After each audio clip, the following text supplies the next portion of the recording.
I know you've had a situation at work where you have been like, I can't believe this is happening. Maybe somebody's been mean to you, or maybe you've been the one that's been a little mean and you're like, should I have said that? Should I have done that? Was I in the wrong? You get out of a meeting and you're like, I really messed up. Yeah. We've all been there. Of course. So we have a special episode today where we have 4 audience submitted scenarios that you are either going to relate to, you will either have experienced yourself, or quite frankly, you are just going to find joy in the absurd nature of what some people deal with at work. The special episode is called Am I the Asshole? Yep. And we, verified detectors of such behavior, will be deciding asshole or not asshole. I'm Kyle. I'm Kaila. This is Per My Last Email, and let's get into it.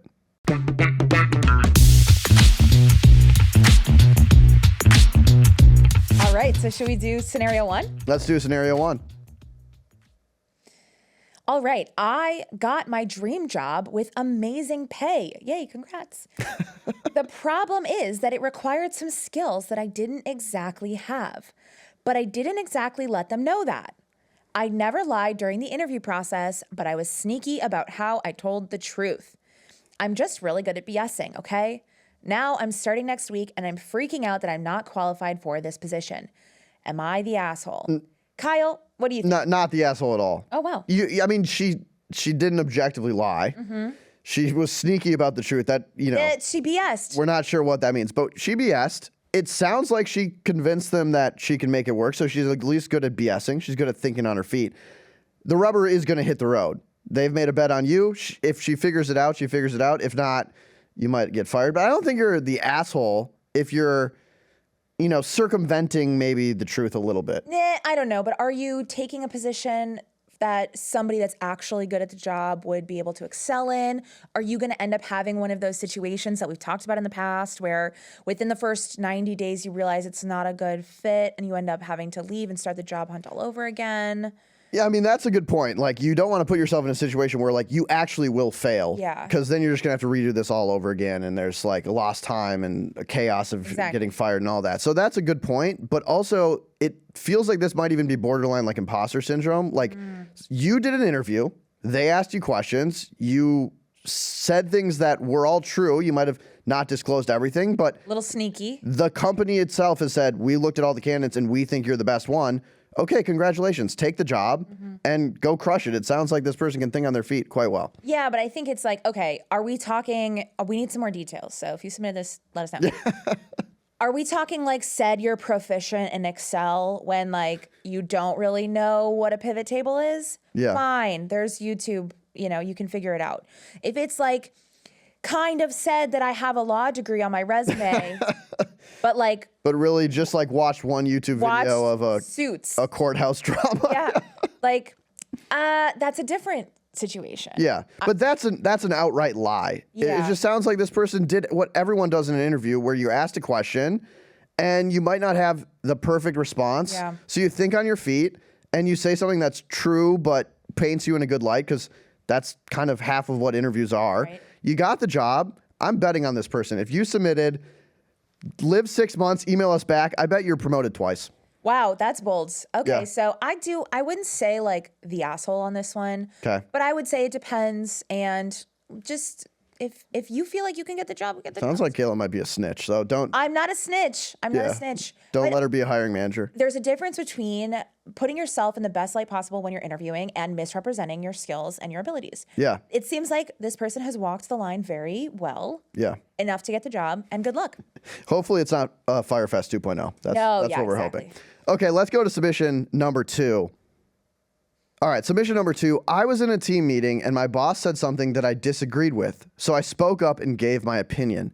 Instead of listening to me, he got mad, even though he encourages us all to speak up and disagree when appropriate. So I told his boss about the situation, but now I'm not sure I should have done that. Am I the asshole for telling my boss's boss? Ooh, the boss's boss, Kaila. What are our thoughts here? Although I think it's complicated in this situation, I'd say not the asshole. No. Not the asshole. Asshole. What? For sure. What? For sure. This You're is wrong. This person has played this scenario so wrong. Okay, what? No, their boss should not have gotten mad at them at all. Okay. The boss should not have gotten mad. I agree. Yes. Particularly, you know, we all have had bosses that's like, we encourage dissent here. We love contrarian When thinkers. you say that, it means 100% that you do not want contrarian thinkers. And then we say something and they're like, I can't believe you've done that. So that's super annoying. I get it. That's still your boss. And the second you've lost trust with your boss, like they pretty much went to the nuclear option right away. What I personally would have done is pulled my boss aside after the meeting and said, hey, like, I feel like I'm getting some mixed messages from you. You want dissent. You want us to like voice our opinions. You think that clashing opinions will lead to the best idea. And I feel like I've been trying to do that. But every time I do that, it seems like it's not well received by you. Like, am I misunderstanding something? Should I be approaching this differently? Like, help me understand. I would have done that first. And maybe your boss is like, you're right. Like, I'm now realizing my reaction is kind of creating an environment where people don't want to disagree. Once you've gone to the nuclear option, your boss is going to find out. They're never going to trust you again. You've really done kind of irreparable damage to that relationship, in my opinion. The nuclear option should be like, I've done this 5 times. Yeah. There's no way I can repair this relationship. Like, this is not a fun work environment. I have to tell someone or I'm going to leave. That's when you go nuclear. They went nuclear way too fast. Maybe they went nuclear way too fast. I would also counter, though, that anger is a really tough emotion in the workplace to negotiate with. Okay, so like what does mad mean? Right. And if it's like this like vitriolic anger, it's kind of scary and you probably want to stay away from that. And I don't think that you can reason your way out of somebody not being mad if their reason for being mad is irrational. Okay. If they're mad because like I've been questioned and like my, you know, rank, my ideas, my intelligence has been questioned and therefore I'm punching down. Yeah. Obviously not physically punching if that's the case. Go to the law. Then tell everyone. Tell everyone immediately. But obviously if this is just like a verbal reaction that is like very emotionally driven versus like I'm mad that you would even, I don't know, bring up this dumb idea. That I think you could probably reason with because it's like more rational. Yeah. But like a deep hatred or like a strong anger, I think you can't rationalize. So I understand wanting to go nuclear first because I would understand being like, this person's not going to listen to me. Yeah, yeah. Well, look at us having a rational dialogue where no one's mad and we're coming to a compromise. So just model me and Kayla basically in your whole careers. I hear you. I think like I would hope that you would give someone like one chance, at least one. Maybe they're having an absolute shitty day and like they blew up and that's not right. But like once you do that, I'm actually like looking out for the person in this scenario. Yeah. I think they've hurt their career or their chances at the company by doing this because if the boss doesn't get fired for it, which I don't think they will, like you're still going to have that boss and that's going to have some problems for you down the road. But I totally hear you. Yeah, if it's like anger or violence, like run to HR. Well, I think it's like if you're going to use the nuclear option, you have to expect nuclear consequences. Yeah. And if you're going to go to your boss's boss, like you might not be the asshole, but there will be fallback. Yeah. And if you're willing to encounter that, if this is not the first time, or you're using this as like evidence for asking for a different boss, or you want to go to HR, but you need like a paper trail or whatever. I understand doing the nuclear option, but I think telling your boss's boss and then expecting like things to go back to normal and everyone to be happy and fine is probably a little unreasonable. You went nuclear. Yeah. Mutual assured destruction or something like that. So have you, just to like kind of veer off for a second, just because I'm curious, have you ever felt like you had to go nuclear with like a boss or in a situation at work? I don't think I've ever gone to my boss's boss. Yeah. I'm not saying that there's times where I should have or I shouldn't have. Yeah. Like there may be some times in my career where that might have been the best move and I didn't because I think I'm over-indexed on like, that's only going to lead to more trouble. You should really try to work it out with the boss first. And I've never felt like I've been in the position where like, it's time to go nuclear. If I did, I would have a plan though. Exactly like you're saying. Like you're not just going to do this and then show up the next day and like birds are chirping and got a green smoothie and life is good and you have a new boss. Like it's going to be uncomfortable. So have a plan for that uncomfort. What about you? Well, yeah, I not to disagree with what you just said. Yeah. I think I have an example where we both went nuclear, Okay. which was a while ago. It was much earlier in our careers. But for me, I felt like my relationship with my boss's boss was closer than my relationship with my boss. And so it wasn't that I was going nuclear. It was that I was like, I wasn't complaining about my boss. I was just like spending more time with my boss's boss, if that makes sense. Yeah. And so that had like consequences for sure, but I was never like tattling. Yeah. But that boss also never gave me a reason to. Yeah. Like they were. But you were ready to tattle if you had If I had to, I would have. Okay, fair. I have like such an optimistic like lens on life that if you asked me from like 5 years ago, like remember that like traumatic thing, I was like, that's the best thing that ever happened to me. What are you talking What about? are you talking about? So yeah, you can't trust me basically. But I don't think we ever went nuclear. We didn't go nuclear. Let's go to submission 3. Let's do it. Okay, Julie, we're bringing a third person into this. Ooh. Julie and I were teammates for 2 years and we hated our jobs.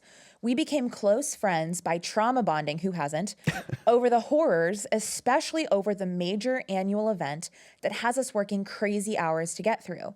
We dreamed about quitting in a dramatic fashion. Well, Julie put her 2 weeks in. Her last day is 1 week before the big event, which means I'm stuck doing double work and there's no time to hire anyone else to help. I'm pissed, but she is going to a better job. Am I the asshole for not being happy for her? Oh, Kyle, what do you think? God, this one's tough. Yeah. I gotta say you're the asshole for not being happy for her. Wow. I'm putting my stake in the ground. Okay, I think you're wrong. This is unprecedented disagreement here. Let me break down my point. Yeah. You both hated your jobs. Right. You've talked about wanting to quit and leave. Julie did just that, and now you're mad at her for doing what you all said you wanted to do? Yes, but it's the timing. I mean, the timing is not good. I'll give you that. The timing's not good. But I think there's a difference here. It's am I the asshole for not being happy for her, which means that it's internal. Yeah. So it's not like this person has said to Julie, I hate you. I can't believe you're leaving. This is the worst thing that's ever happened to me. It's just like internally this person's like, I'm upset. Well, I think the point is you should be happy for her because she's going to go off and do something much better, and she got out of a job she didn't like. Yeah. But that's okay. It's still okay to be happy for someone and be frustrated with the situation that you're now left to clean up. And it sounds like maybe they just didn't understand the nature of the relationship with Julie. Because if I was Julie, I would have at least like told this person, hey, I know we're in a really busy time. There's 1 week left. Like I got a dream offer and I have to start now.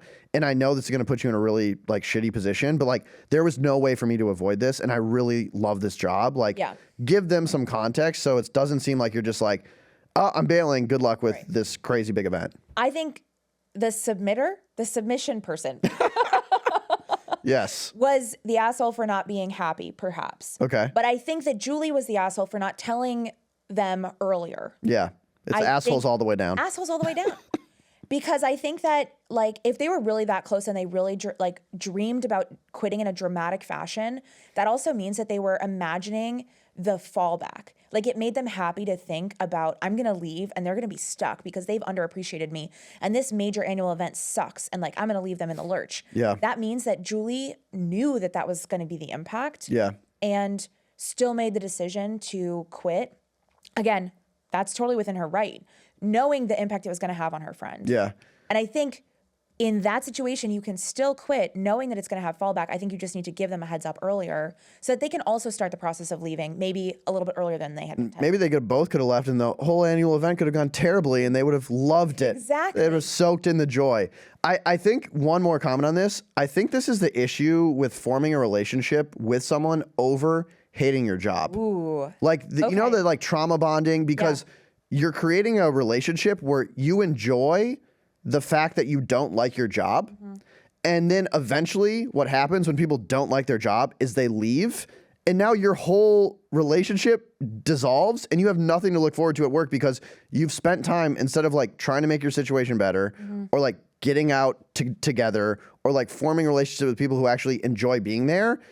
You're forming a relationship that literally has an expiration date. Someone is going to leave because you hate your job. And then you're going to be like, I just wasted all this time hating my job, didn't move on. And now the one person I bonded with is gone. What do I do? I don't like it. 3 of my best friends, maybe 4 of my best friends have been forged by hating a job. Yeah. And like, I think that yes, that's true. If it's like a surface level trauma bond, that's such a therapy speak. I don't like to use it in this context, but here we are. Yes. And It's then like- tell me about your mother. But it's like if you're like bonding over your hatred of a job and then somebody leaves and it's like that was the only thing that you had, of course you're going to lose the friendship because you no longer can still hate, although that person might still reach out to be like, how hard is it? What's going on? Give me the tea. Yeah, which is still always fun. But it's also like, then that was probably a surface level friendship anyways. And then Yeah. yes, it's true. Like you might feel like a little bit more alone and kind of in a shitty situation. But I do think that when you're in a situation that's not ideal, like having somebody that understands and recognizes that it's not ideal and that Yeah. like, you can vent to and like understands the intricacies of the relationships and the politics in the workplace, I think that's really, really valuable. I think it's just also important if you're trying to maintain a long-term relationship with that friend beyond the workplace to like have other things to talk about. Yeah. It's a great point. Point taken. So Julie and submitter, I hope that you're able to get over this and I hope that you quit soon. And I hope the annual event goes terrible. Yeah. Good luck. And we'll be right back after this. Okay, back to the show. All right, let's go to submission number 4. Let's do it. Okay. My boss came back from paternity leave after being gone for 3 months. In those 3 months, I took on a lot more responsibility and ownership, and I did a really great job. Now that he's back, he's micromanaging me on stuff I already know how to do, and my job has gotten materially worse because of this. Is he the asshole for not recognizing my growth? Kayla. Yes, he's yes. She's like, no, I can't, no there's thoughts. nothing to think about. Really? This is really, really tough. Okay. For everybody involved. You leave for 3 months and you come back. Like, I understand, like, that's going to be a really hard transition for everyone. And it's Oh, a lot of caveats for someone who was like no, immediately. he is the asshole. He is the asshole. I stand Okay. by it.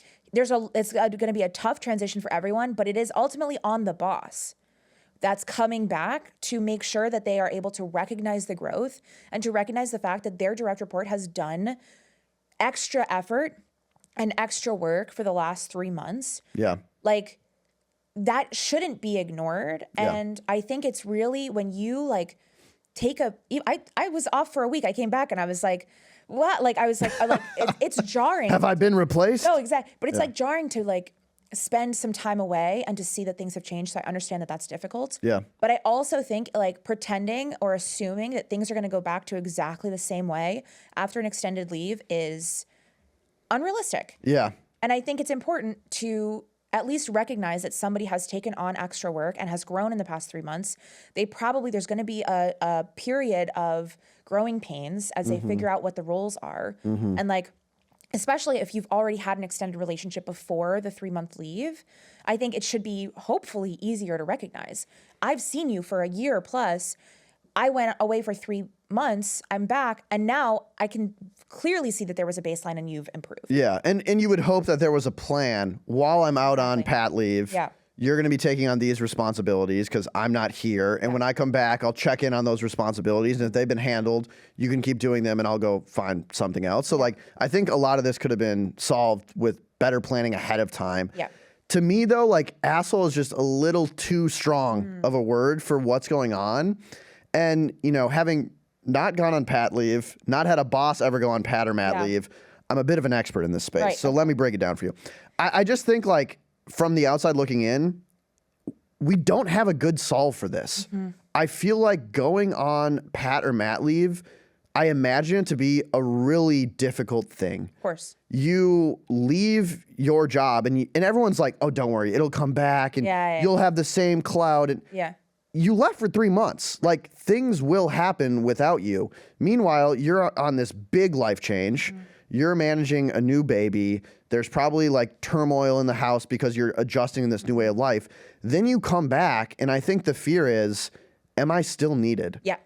And if you don't have a good plan in place, your instinct is to go back to the things you know you're great at, even if someone else was doing them, because maybe there's no other task for you to do up because your boss is still there and they're still doing the same thing and they're not giving you more opportunity.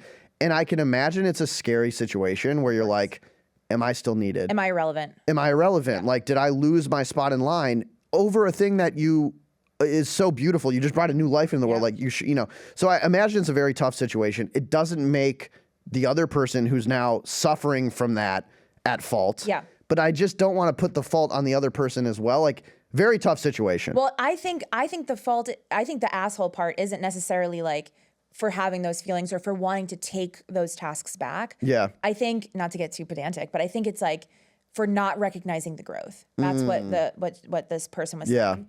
So I think it's like you can have all those complex feelings and very, very understandable to have those. Yeah. But at least verbalizing and recognizing that this person has taken on more, that they've grown a lot. I have had a boss that has taken mat leave, and it was her second baby.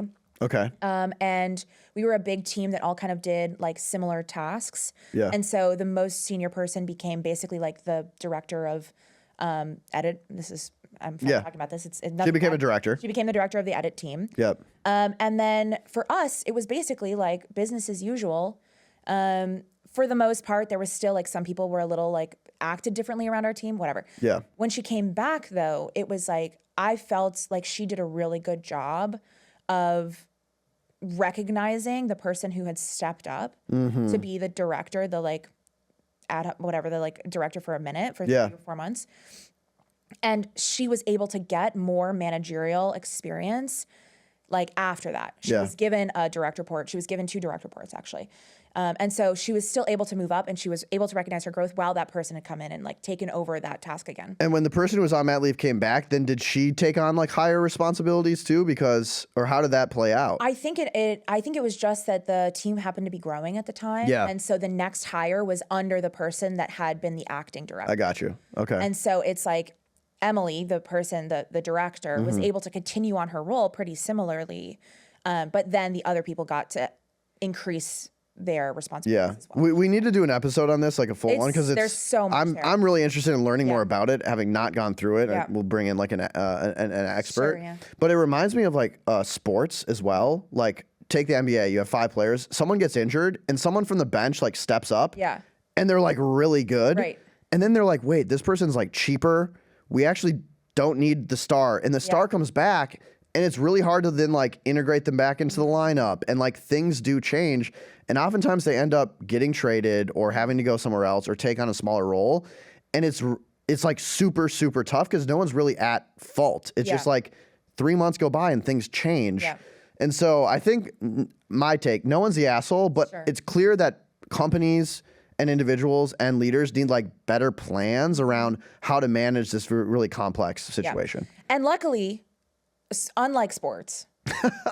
I had to go sports. I apologize. Unlike sports, there's not millions of dollars on the line. And so like, it's not like there's one position of quarterback and if somebody gets injured. Maybe this person was in sports. Okay, so then, yes, you're right. Email us and let us know if you're in sports or not. There's $1 million jobs out there, Kayla. We're so close. I want to hear from you per my last email at morningbrew.com. Send us who you think was the biggest asshole, what we got right. The most misunderstood. The most misunderstood, the most mysterious character involved. Perfect. Send us your thoughts or send us a scenario that you want some help detecting, and we'll do our best. We love getting these. We've loved all your emails so far. They've been really fun to respond to, and we do respond to almost everyone. We respond to everyone, unless it's weird. Don't do that. Be mean. Don't do that. You could be mean. Just be mean to Kayla, not me. That's perfect. Should we roll the credits? Let's do it. All right. Our producer is Michaela Heck. Our technical director is Uchenna Ogu. Dan Bauza is our SVP of Infrastructure and Studios. And our Chief Content Officer is Devin Emery. This show is a production of Morning Brew. Thanks for listening, and we'll see you next week. See y'all.